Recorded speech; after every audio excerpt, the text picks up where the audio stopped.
السلام عليكم ورحمة الله وبركاته. اللهم صل وسلم وبارك على سيدنا محمد وعلى آله وأصحابه أجمعين. ازيكم يا أخواتي وحبايبي في كل مكان؟ يا رب تكونوا بخير. أهلا بيكم في فيديو جديد. وحشتوني من الفيديو اللي فات، بس النهاردة هنعمل مع بعض شوية جبنة قريش كده بيتي. لو انت مش عندك الحصيرة اللي بيتعمل فيها الجبنة، مفيش أي حاجة هتوقفنا، هنعملها في المصفى. ما فيهاش اي حاجه، مش ضروري الحصير، احنا كده كده بنعملها في البيت، وكده كده الجبنه بتتهرس. يلا بينا نشوف عملنا الجبنه القريش ازاي. ده عباره عن رتل ونص لبن، مش مكملين رتلين، حاجه بسيطه خالص. انا دفيت اللبن زي دمع العين كده، ودفيت الطاجن وحطيته في الفرن.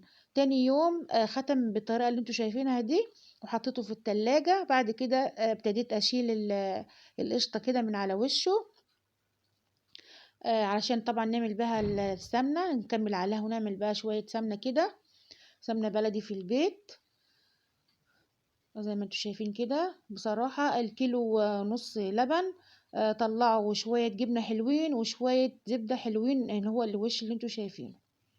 اللبن خاتم معانا اهوت، ما فيهوش اي حاجة، وروبته بطريقة طبيعية خالص، ولا حطيت خل ولا فصلت اللبن ولا اي حاجة، لان اللبن لو حطينا على اللبن الخل بيخلي الجبنة فيها حدوقية كده شوية ومتفلة. انما ده اللبن رايب طبيعي خالص. دفيت اللبن والطاجن، وممكن تدفي الفرن حاجة بسيطة وتحطي فيه. تاني يوم هيختم معاكي بالطريقة دي. بعد كده جبت شاشة، عندك حتة ناموسية، اي حاجة حطها في المصفى، ونفضي عليها اللبن بالطريقه دي. لو مش عندنا حصيره مش هناكل جبنه قريش، لا طبعا احنا بنعملها في البيت، عشان اللبن اولا، اللبن دلوقتي بخيره والجبنه بقت غاليه، ونعملها كده كده في المصفى. احنا مش هناكلها وهي سليمه، مش لازم نعملها قطع يعني زي اللي بنشتريها بالكيلو والحاجات دي. انا طول عمري بعملها في المصفى، وعندي برضو الحصيره، وعملت فيديو قبل كده اول ما فتحت القناه. اللي متابعني من الاول وعاوز الطريقه من الاول خالص وعاوز بالحصيره، يعني الطريقه بالحصيره، يدخل على الفيديو، برضو عاملاها باستفاضه وفيها شرح وكل حاجه. انا عملتها لحبايبي اللي بيقولوا ان هم مش عندهم الحصيره ونفسهم يعملوا جبنه قريش، فهي الطريقه سهله خالص واسهل من الحصيره كمان. بعد كده سبت الجبنة ساعة كده تصفي، ورحت لمها كده في الشاشة، وعصرتها كده كويس عشان تصفي، نعملها كده زي ايه، زي السرة كده. وطبعا الشرش ده حاجة حلوة خالص، اوعي ترميه.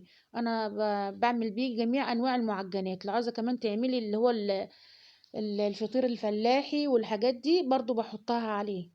بدل المية بدفي اللي هو الشرش ده، واعمل بيه فطير فلاحي والقرص الفلاحي وكل حاجة، وعيش والعيش الكايزر وكل حاجة بستعمل فيها اللي هو الشرش ده. دايما عندي في التلاجة، ما برميهوش خالص.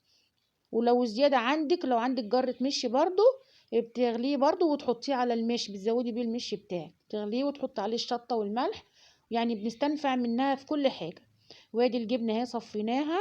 انا دايما بسيب فيها شوية كده شرش بسيط، علشان مش تطلع متفلة معانا، تبقى ايه، طرية كده وزي الزبدة بالقشطة بتاعتها.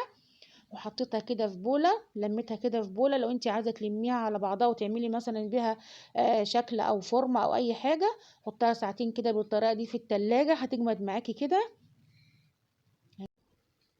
ويا ريت تجربوها، طريقتها سهلة جدا، ما فيهاش اي حاجة ولا حصيرة تلبخ المكان ولا اي حاجة. استعمليها كده واعمليها جربيها كده في المصفى في المطبخ.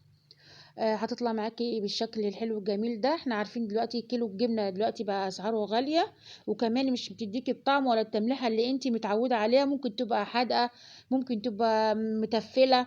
بس والله الحاجة اللي انتي بتعمليها في البيت بتبقى طعمها احسن وعلى ذوقك انتي. ده الكمية اللي انتي شايفينها دي كلها مش مكملة 2 رتل لبن، دول رتل ونص لبن كانوا عندي. عملتهم حتة جبنة كده حلوة قريش في التلاجة للعشاء للفطار.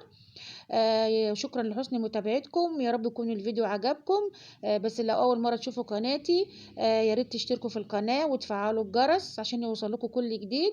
وما تنسوش تدعموني باللايك والشير. والسلام عليكم ورحمه الله وبركاته.